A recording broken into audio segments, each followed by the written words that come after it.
Okay, so let's dive into one of history's most fascinating and honestly most misunderstood topics, sex in the ancient world.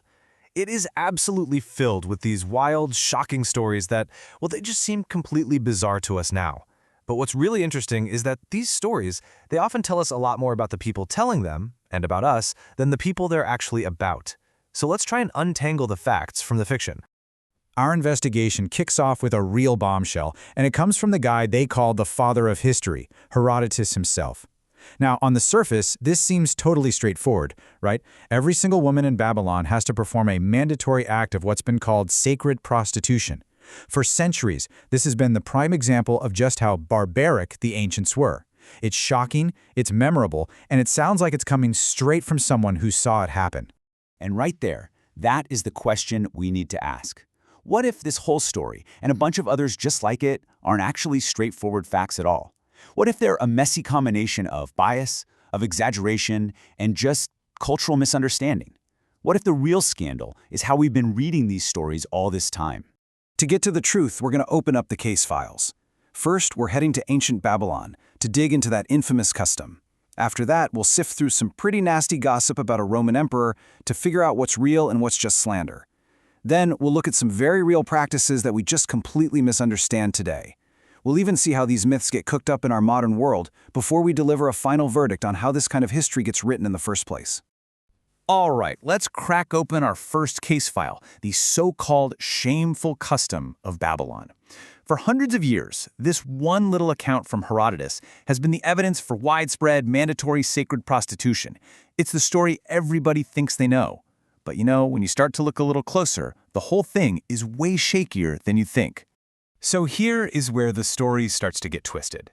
It's like a game of historical telephone. Herodotus, as a Greek, was probably just baffled by what he saw as this really extreme religious devotion. But later on, Roman authors who loved to paint Eastern cultures as decadent and weird, they took his account and just ran with it. They completely shifted the focus from religious superstitions to just sex, creating a myth that made them feel, superior. And when you really put this story under a microscope, the evidence it falls apart. First off, and this is a huge red flag, there are 0 Mesopotamian texts from that time that mention this custom. Not one. Second, Herodotus doesn't say it happened in the temple, but with a stranger outside the sacred area. His shock wasn't about the sex itself, it was about the fact that respectable, free-born women were doing it, which, to a Greek guy, was a big deal. And finally, later Roman writers just took this one unproven story and blew it way out of proportion, cementing it as a fact. So, we've seen how a story can get exaggerated, but what happens when a story might be a complete and total fabrication, designed just to destroy someone's reputation? For that, we need to travel from Babylon to the Roman Empire, and to the infamous island villa of Emperor Tiberius. This is where historical accounts get really, really dark and really unreliable. The accusation comes from a Roman biographer named Suetonius. And yeah, it's horrifying. He claims that on his remote island of Capri, the old Emperor Tiberius surrounded himself with little kids who he called his little fishes and systematically abused them. This one account is basically to find Tiberius's entire reputation for 2,000 years as this monstrous pervert. But here's the thing. The verdict from modern historians is pretty clear. Unproven. And why?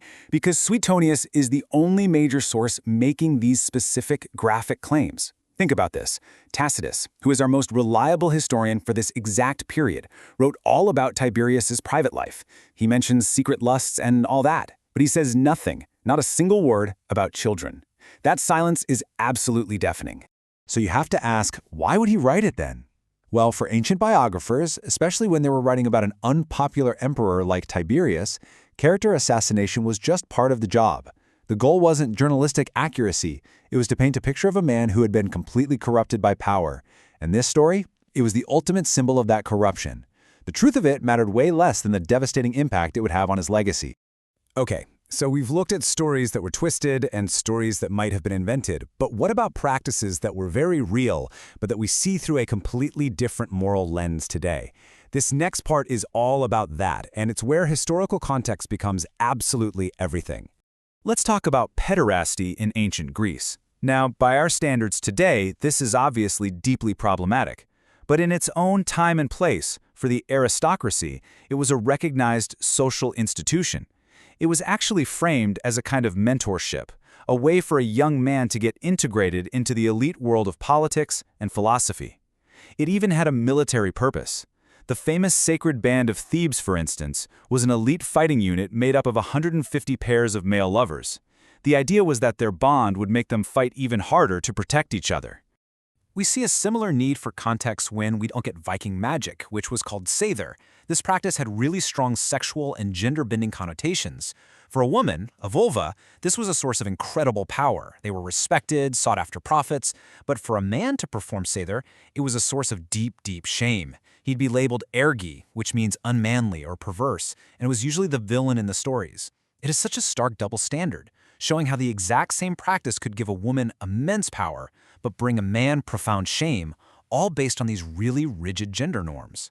Now, it's pretty easy for us to think this kind of misinterpretation is just a problem for ancient history.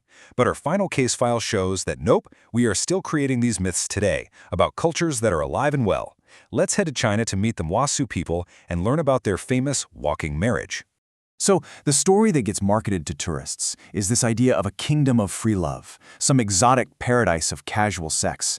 But the anthropological reality, it's way more complex and structured. The Mosuo are a matrilineal society, which means that family lines and property pass down through the mother's side.